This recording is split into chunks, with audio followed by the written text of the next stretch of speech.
भाषा के विषय में केवल इतना कहना है थोड़ा सा, क्योंकि एक समय का सीमा होती है तो दो प्रकार के वक्ता की कुशलता होती है, व्यास और भास।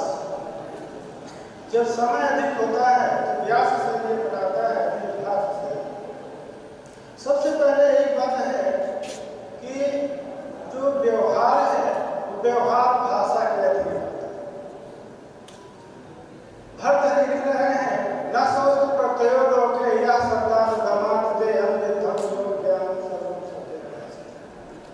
जो व्यवहार है वो व्यवहार का प्रवर्तक ज्ञान है और ज्ञान जो है शब्द के द्वारा होता है। अतः शब्द सकल व्यवहार का हेतु होता है। अतः अनादिकाल से जगत का व्यवहार चल रहा है।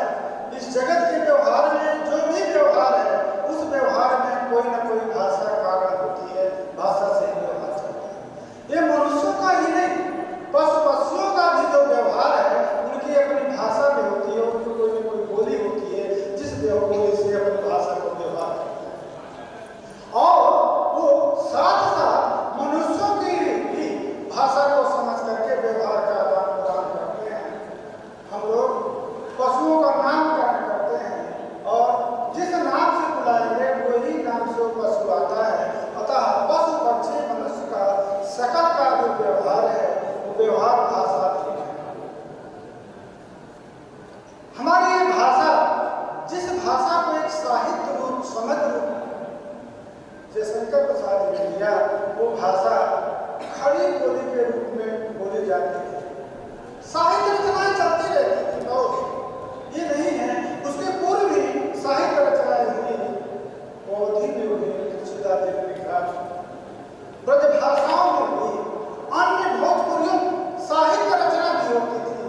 परंतु इस जो खड़ी बोली थी उसको एक भाषा रूपता देना और एक लालित रूप देना, ये हमारे शंकर प्रसाद जी के करना है।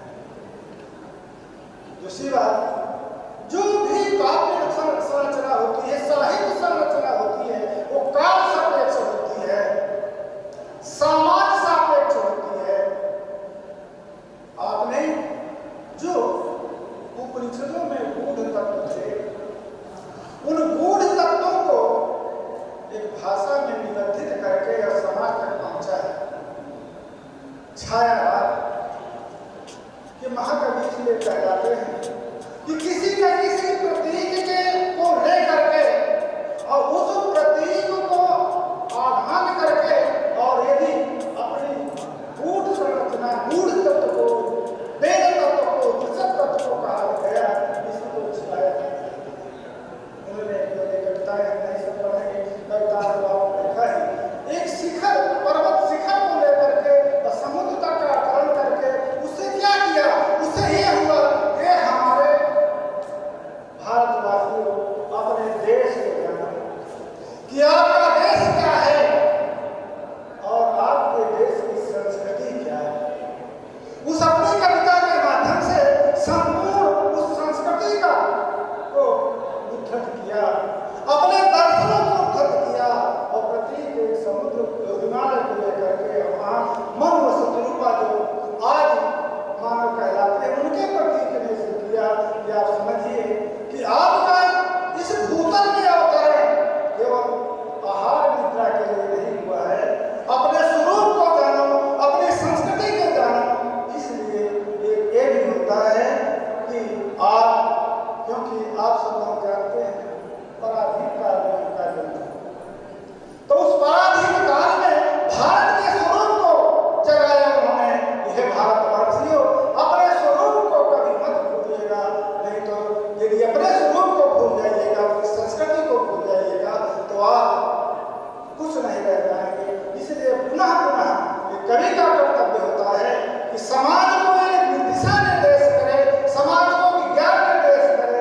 इस प्रकार के हमारे महाकवि थे जिन्होंने एक भाषा को स्वरूप ही नहीं दिया, साहित्य के माध्यम से भारतीय संस्कृति को, भारतीय ज्ञान परंपरा को और अपने उस कविता के माध्यम से और इस भारत के समग्रता को, भारत की संपूर्ण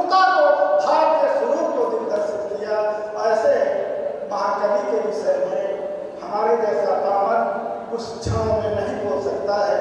उसके लिए यदि एक तो ये सेमिनार है, इसमें अनेक अंग हैं, यदि उनके विषय में यदि समग्र जनमानस तक कहना है तो हमारे और